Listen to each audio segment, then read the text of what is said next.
فرش التراب يضمني وهو غطاء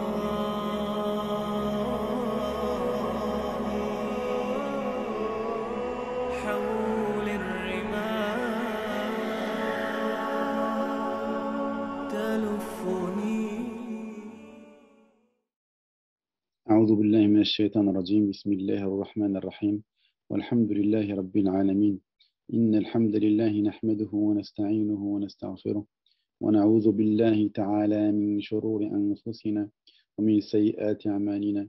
من يهده الله فهو المهتد، ومن يضلل فلن تجد له وليا مرشدا.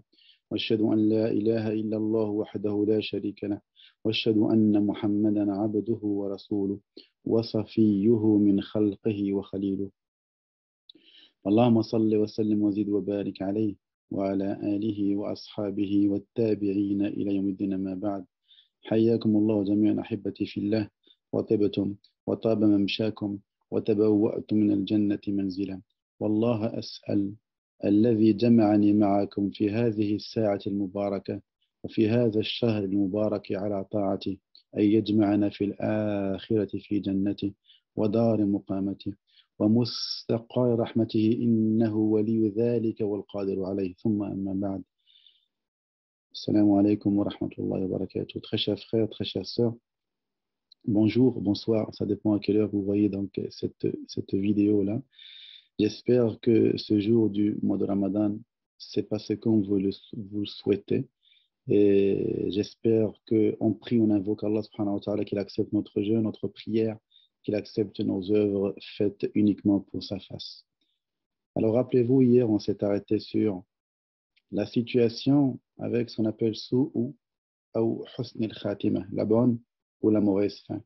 On prie Allah Azza wa Jal que notre vie finisse dans ce monde-là avec la ilaha illallah en commettant une action agréée par notre Seigneur subhanahu wa ta'ala. Parce que le pire, c'est de finir ta vie avec une désobéissance. Et comme je l'ai rappelé plus d'une fois, que Ibn Kathir disait rahmatullahi alayhi que أنه من عاش على شيء أن من كرم الله أنه من عاش على شيء مات عليه، وفي الحديث أنه من مات على شيء بعث عليه، أو كما قال عليه الصلاة والسلام. On fait dire à Ibn Kathir rahmatullahi alayhi que celui qui vit en faisant une chose, il va mourir en faisant cette chose-là. Et dans le hadith, il est dit que celui qui meurt en faisant une chose, il sera ressuscité comme il faisait cette chose-là. J'ai rappelé dès le début que ce bas monde était quelque chose d'éphémère et que la majeure partie des humains sur cette terre s'y cramponnent. Allah dit Inna ha'ula'i yuhibbuna al-'ajila wa yadharuna wara'ahum yawman thaqila. Ceux-là aiment la précipitation et laissent derrière eux un jour lourd, mais tellement lourd.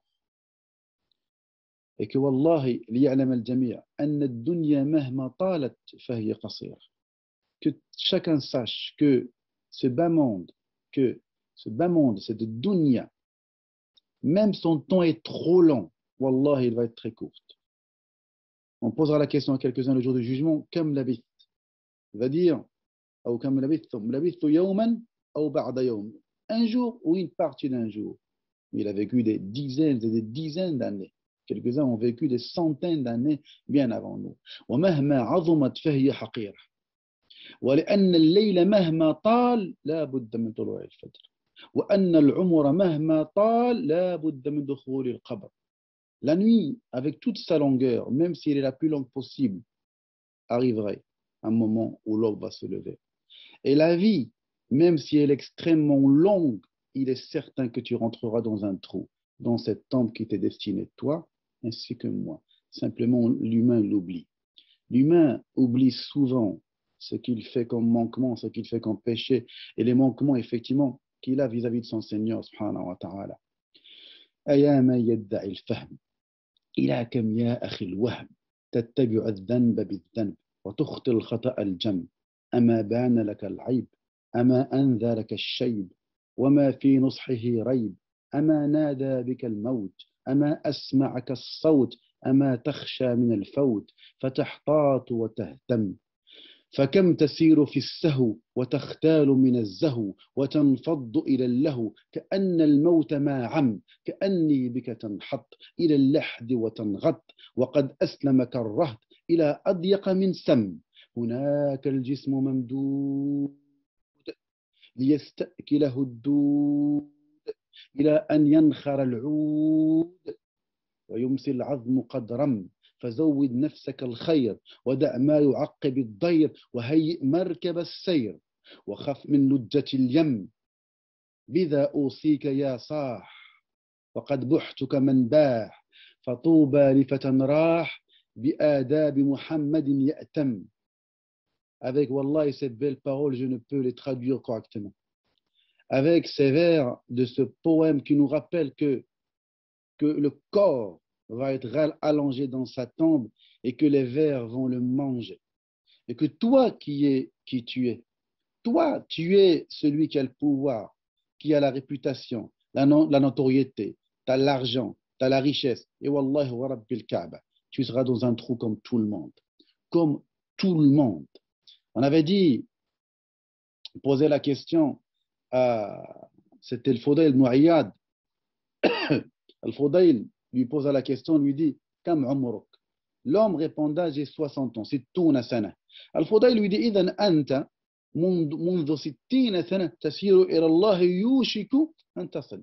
Pendant 60 ans, tu es en train de marcher vers Dieu et bientôt tu vas arriver. Et l'homme lui dit, Inna lillahi wa inna ilayhi raji'un. Nous sommes à Allah et c'est vers lui le retour. Al-Fodayl, rahimahullah, que vous connaissez très certainement, a dit, هل تعرف معناها? Est-ce que tu connais le sens de ce que tu viens de dire? Inna lillahi wa inna ilayhi raji'un. قال نعم أعرف أني عبد الله وأني راجع إليه. Je sais effectivement que je suis le serviteur de Dieu, d'Allah, et que je vais retourner auprès de lui. Il faudrait lui dire, Ya akhi, oh mon frère, celui qui sait et qui est conscient qu'il est serviteur d'Allah et qu'il va retourner auprès de lui, فليعلم, qu'il sache qu'il va être entre les mains d'Allah, debout entre ses mains. Et que quand celui qui sait qu'il va être debout entre ses mains, ben qu'il sache qu'il va être interrogé, qu'il va être questionné sur ce qu'il devait faire. ومن علم أنه مسؤول, celui qui sait, qui est conscient, qui va être interrogé et questionné, ben qu'il prépare une réponse à la question ou des réponses aux questions qui vont lui être posées. Et l'homme de lui dire, وما الحيلة? Quelle est donc la solution? Quel est le makhraj? Quelle est cette sortie? Il lui dit, Yassira, c'est facile. Quelle est-elle, yarhamukallah? Il lui dit. Et c'est le shahid de toute cette histoire. C'est ce que je veux dire ici. Il lui dit cette belle phrase que je vais essayer de traduire le plus correctement possible. Il lui dit, tuhsinu fima baqi.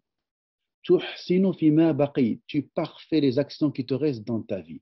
Yaghfirullahu laka ma qad mada wa ma qad baqi. Allah te pardonne ce qui a précédé, ce qui a à venir. فإنك إن أسأت فيما بقي أخذت بما مضى وما بقي. Par contre, si tu fais mal et tu agis mal sur ce qui reste dans ta vie, eh bien on te reprochera ce qui a précédé et ce qu'il y a à venir. Inna lillahi wa inna ilayhi raji'un. Ça me rappelle une parole d'un des grands hommes du siècle dernier. Un homme qui a défendu sa patrie. Juste pour voir que quand un homme sait que la mort est en train d'Allah Azza wa Jalla, تبارك الذي بيده الملك وهو على كل شيء قدير الذي خلق الموت والحياة ليبلوكم أيكم أحسن عملا. C'est lui qui a créé la vie et la mort pour nous éprouver qui parmi nous œuvre le mieux, les meilleurs dans les œuvres. Ce n'est pas le meilleur dans ses diplômes ou dans sa position sociale ou l'argent que tu as, non, c'est que l'action, l'agissement que tu as envers ton Seigneur, subhanahu wa ta'ala. Vous le savez, l'Italie fasciste, à l'époque, au début du XXe siècle, est rentrée coloniser l'Italie. Il y a un homme qui s'est levé, vous savez, c'est souvent comme ça, Omar al-Mukhtar, rahimahullah. Je prends cette histoire, non pas, vous savez qu'il y a un film hollywoodien qui a été fait sur ça, qui s'appelle Le Lion du désert, mais c'est une information qui est prise de quelques documents officiels. Vous savez, il a passé toute une bonne partie de sa vie à défendre sa patrie, ce qui est normal. Les fascistes colonialistes italiens sont rentrés, mais tu prends ma patrie, quoi. Tu prends ma patrie, donc vous tuez les femmes, les hommes, vous spoliez nos biens. Il est tout à fait naturel, légitime que je me lève pour me défendre. Chose que beaucoup d'ennemis d'eux-mêmes refusent. Et on sait que beaucoup de pays arabo-musulmans ont été colonisés par beaucoup de pays d'Occident. Alors cet homme, rahmatullah alayhi, juste pour une petite histoire, il était, vous savez, enseignant de Coran, il enseignait aux enfants la parole d'Allah subhanahu wa ta'ala. Et les chars à l'époque n'étaient pas très connus auprès des Libyens. Il y a un jeune qui est venu, ya Omar, il y a les Italiens qui viennent avec les chars, ils viennent avec les chars. Le jeune était stressé. Omar al-Mukhtar, rahmatullah alayhi, était très serein, très calme. Il était dans le Kuttab en train d'enseigner le Coran aux enfants. Il dit aux jeunes, cette belle phrase, je reviendrai, inna lillahi wa inna ilayhi raji'un. Pourquoi? Ça m'a rappelé Omar al-Mukhtar, rahimahullah. Il lui dit, si eux ont les chars, il prend le mushaf et il lui dit, et nous on a ça. Et beaucoup ont compris que la force d'un croyant, la force d'un musulman, c'est la parole d'Allah azza wa jalla. Alors il a passé toute sa vie à défendre sa patrie, sa religion et sa nation. À la fin de sa vie, il a un guet-apens, il a été emprisonné. Il a été emmené auprès de cet injuste Italien qui s'appelait, si l'histoire a bien narré son nom, Graziani. Ce Graziani lui a dit, je te laisse la vie sauve. Ça veut dire que je ne te tue pas, à une condition. Dis à ton peuple d'arrêter le combat. Dis-leur d'arrêter l'opposition. Regardez l'injuste quand il ne raisonne plus, qu'est-ce qu'il propose. Mais cette proposition peut être toi et moi, qu'est-ce qu'on aurait fait? Il lui dit, dis à ton peuple d'arrêter le combat, je te laisse la vie sauve. Et Omar al-Mukhtar, il lui répond par Inna lillahi wa inna ilayhi raji'un. Inna lillah, nous sommes à Dieu et c'est vers lui que nous retournons. Tu me racontes la vie, tu me tues pas, en fin de compte, il veut lui faire comprendre que la vie et la mort n'est pas entre tes mains et que si Dieu a décrété ma mort, c'est que cette mort va arriver. Vous le savez, rahimahullah, il a été pendu, rahmatullahi alayhi. Comme toute personne qui se lève pour défendre la justice, elle sera la cible de beaucoup d'ennemis, sachant-le, mais la mort, de toute façon, qu'il a eu, rahimahullah, était décrétée avant même sa naissance. Je reviens donc à cette notion de la mort. Sulayman ibn Abd al-Malik, rahmatullahi alayhi, a posé la question à Abu Hazim, un des pieux prédécesseurs. C'est un savant très connu. Il lui dit, ya Abu Hazim, لماذا نحب الدنيا ونكره الموت? Pourquoi on aime la vie d'ici-bas et on déteste la mort? Abu Hazim lui dit, rappelez-vous, je vous l'ai dit, cette histoire, mais j'aimerais la rappeler un petit peu pour donner un sens à notre vie. لأنكم عمرتم دنياكم وخربتم أخراكم فأنتم تكرهون النقلة من العمران إلى الخراب.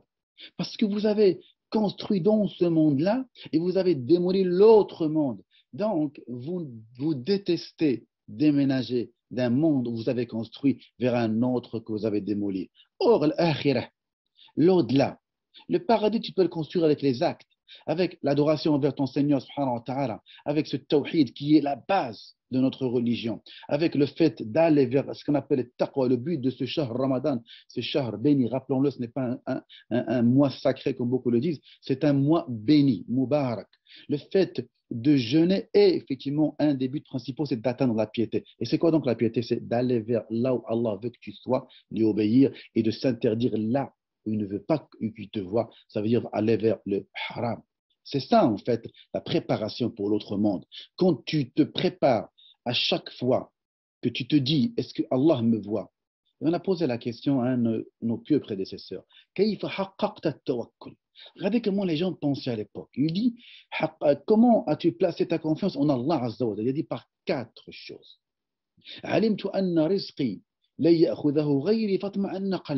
J'ai su que ma subsistance, personne ne la prendrait. Mon cœur s'est apaisé. Wallahi wa rabbil Kaaba, ce que la date que tu as mangée tout à l'heure, le bout de pain que tu as mangé tout à l'heure, personne d'autre à ta place ne l'aurait mangé parce que Dieu te l'a décrété. Regardez comment ces gens avaient placé leur confiance en Dieu. Shahid, pourquoi je raconte cette histoire? Parmi les 4 choses, il dit وعلمت واستحييت أن يراني الله على معصية واستحييت أن يراني الله على معصية وعلمت أن الله يراني واستحييت أن يراني الله ala ma'siyah. Et j'ai su qu'Allah me voit. Et j'ai eu honte. J'ai eu cette pudeur.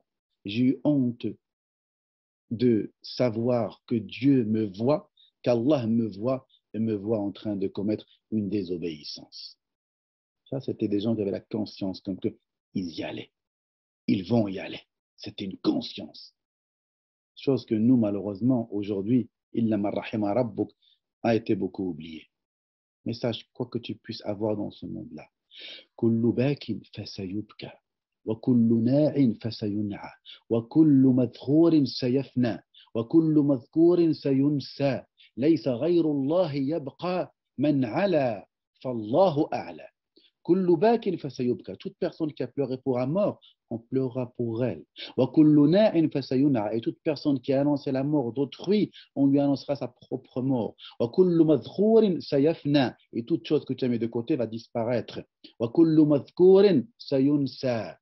Et toute personne, tu peux être célèbre, tu peux passer sur Internet, sur YouTube, sur Zoom, sur Facebook, et Wallahi, tu seras oublié. Wa Rabbil Kaaba, si tu es content d'avoir autant de personnes qui te suivent, Wallahi, que tu seras oublié, ne restera que ce que tu as fait. Laïsa ghayrullahi yabqa. Seul notre Seigneur restera. Man ala, Allahu a'la. Et celui qui veut s'élever, qu'il sache qu'Allah est le plus haut. Voilà. Au moment où tu vas arriver à ta mort, au moment où l'âme va commencer à sortir, et je vous l'ai narré dans les épisodes précédents.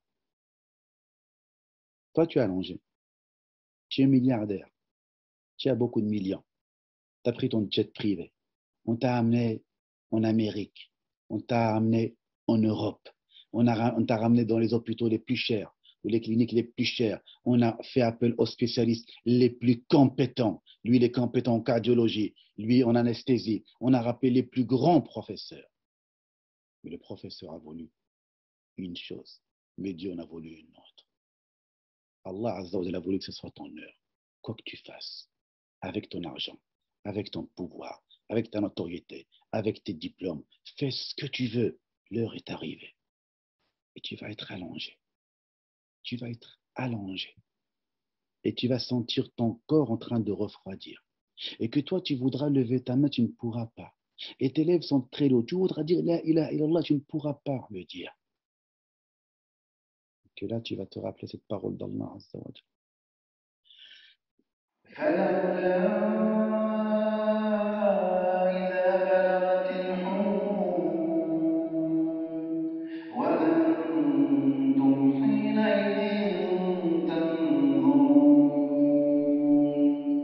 ونحن أقرب إليه منكم ولكن لا تبصرون فلولا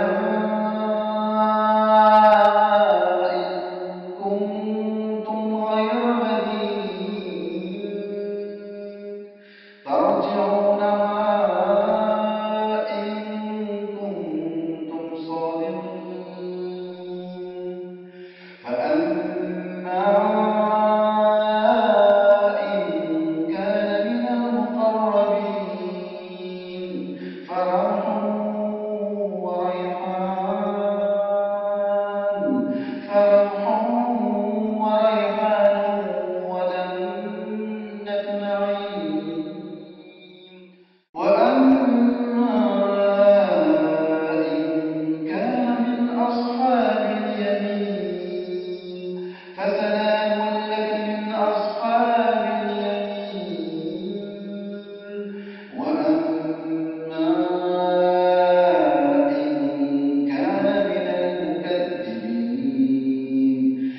المكذبين الضالين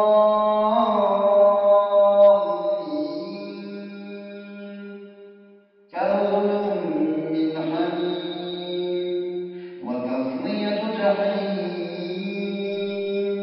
إن هذا لهو حق اليقين إن هذا لهو حق اليقين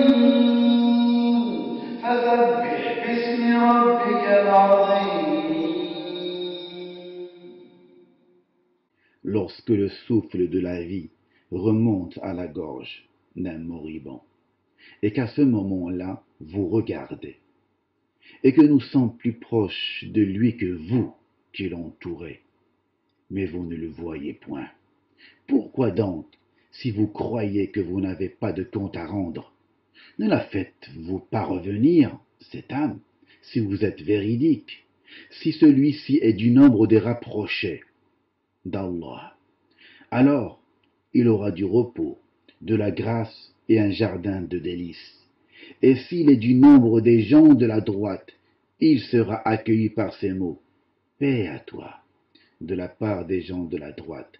Et s'il est de ceux qui avaient traité de mensonge la résurrection et s'étaient égarés, alors il sera installé dans une eau bouillante et il brûlera dans la fournaise. C'est cela la pleine certitude. Glorifie donc le nom de ton Seigneur, le très grand. Si tu es véridique, eh ben retourne cette âme. Si tu es véridique, eh ben demande-lui qu'elle revienne. Demande à cette âme qu'elle revienne en toi. Et qu'à un moment donné, Allah nous rappelle cette parole.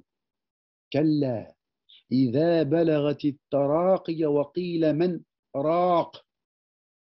Cette âme, elle arrivera au gosier. Au moment où elle arrivera au gosier, tu seras maintenant en contact avec les êtres. Omar ibn Abdelaziz, rahmatullahi alayhi, disait Inni ara wujuhan laysat biwujuhi insin wala jinn. Je vois des humains qui ne sont des visages plutôt qui ne sont ni des visages d'humains ni des visages de djinns. Ils voyaient quoi en fin de compte? Ils voyaient, comme l'ont dit les savants rahmatullahi alayhim, ils étaient en train de voir en fin de compte les anges alayhimus salam. Ils disaient wa alaykumus salam wa rahmatullahi wa barakatuh. C'était qui? C'était les anges alayhimus salam qui sont venus. Et je vous avais parlé effectivement qu'il y en a quelques-uns qui vont effectivement soit voir les anges de la clémence assis en train de l'attendre que l'âme sorte, soit les anges de l'adab wa l'ayadhu billah. A'adhani Allah wa iyyakum. Et là tu te rappelles, elle va monter. Kalla. كلا إذا بلغت التراقي وقيل من راق وظن أنه الفراق والتفت الساق بالساق إلى ربك يومئذ المساق فلا صدق ولا صلى ولكن كذب وتولى ثم ذهب إلى أهله يتمطى أولى لك فأولى ثم أولى لك فأولى أيحسب الإنسان أن يترك سدى ألم يك نطفة من مني يمنى ثم كان علقة فخلق فسوى فجعل منه الذكر والأنثى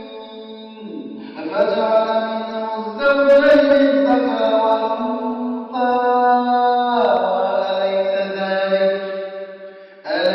ذلك بقادر على أن يحيي الموتى. Mais non, quand l'âme en arrive au clavicule et qu'on dit qui est exorciseur et qu'il, l'agonisant, et qu'il est convaincu que c'est la séparation, la mort, et que la jambe s'enlace à la jambe, c'est vers ton Seigneur ce jour-là que tu seras conduit. Mais il n'a ni cru, ni fait la salade. Par contre, il a démenti et tourné le dos. Puis il s'en est allé vers sa famille, marchant avec orgueil. Malheur à toi, et encore, malheur à toi. L'homme pense-t-il qu'on le laissera sans obligation à observer? N'est-il pas une goutte de sperme éjaculée, et ensuite une adhérence, puis Allah l'a créé et formé harmonieusement, puis on a fait alors les deux éléments de couple, le mâle et la femelle. Celui-là, Allah n'est-il pas capable de faire revivre les morts? Bala, ورب إنه قادر وقيل من راق. Les savants ne sont pas d'accord ici sur ce verset-là. Man raq, ça veut dire, quelques savants disent que qui va prendre son âme pour la monter au ciel? Est-ce que ce sont les anges du châtiment ou les anges de la clémence? Et Abdullah ibn Abbas, c'est lui qui nous donne cette explication-là. Man yas'adu biha, malaikatu al-rahma am malaikatu al-adhab, ou kama qala radiyallahu anhu wa arda. D'autres disent non. D'autres disent qui lui fait ruqya, qui lui fait l'exorcisme. Les savants ne sont pas d'accord sur l'interprétation de ce verset du Coran. Par contre, ce qui est certain, c'est que, comme je l'ai rappelé, je le rappelle, et ça fait du bien au cœur de le rappeler, ceux qui, dans ce monde-là, ont dit que notre Seigneur est Allah et qui ont pris le droit chemin, dire la ilaha illallah est très important. Mais Dieu a voulu que l'iman ne soit pas qu'une parole. Al-iman qawlun bil lisan wa tasdiqun bil qalb. C'est ça la foi. La foi, c'est une parole avec la langue, une conviction avec le cœur et une action avec le corps. Voilà comment les savants l'ont défini. La ilaha illallah avec la langue seule, et y croire, ça ne suffit pas. Allah a dit Inna alladhina qalu rabbuna Allah. Puis ils ont pris le droit chemin, le chemin de la rectitude. Ceux-là, ils vont avoir les anges qui vont descendre sur eux et les affermir.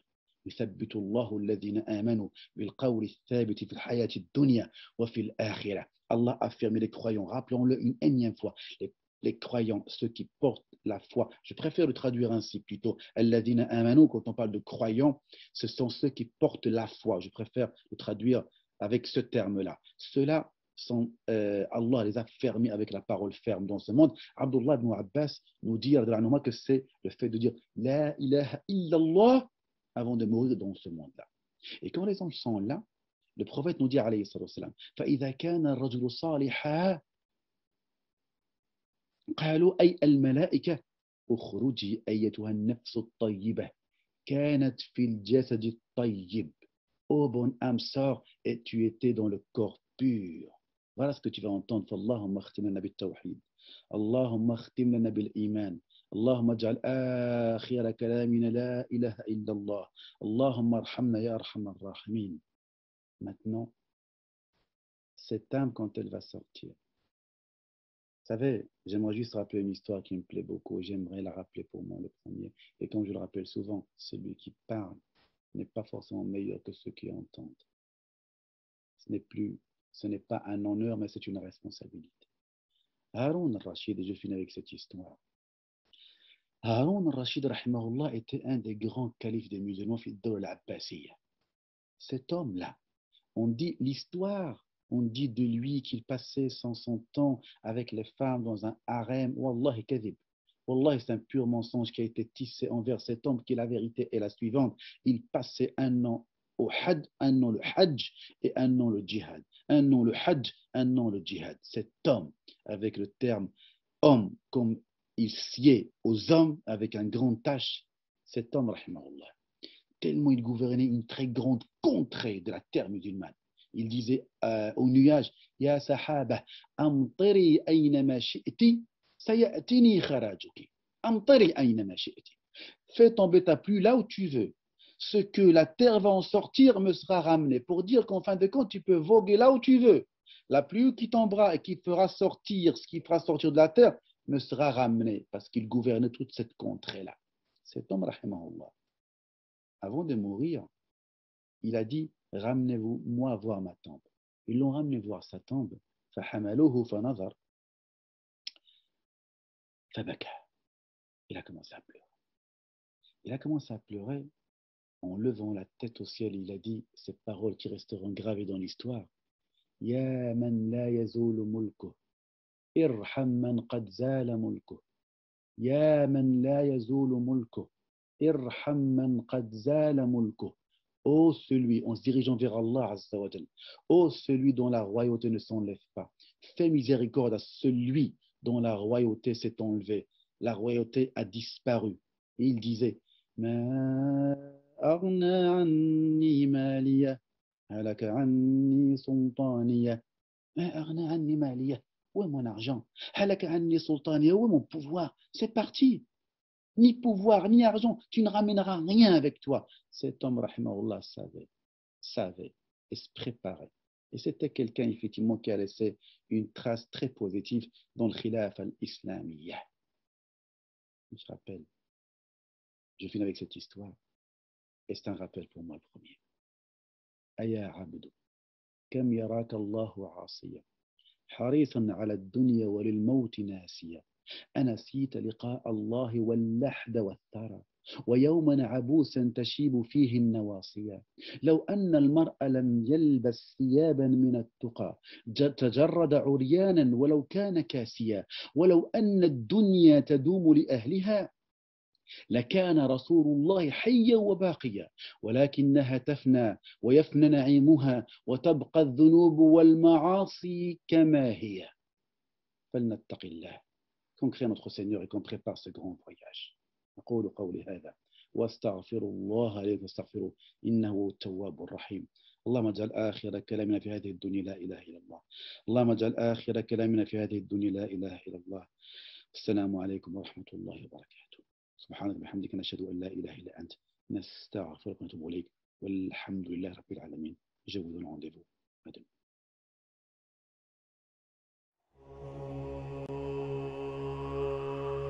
فارشدت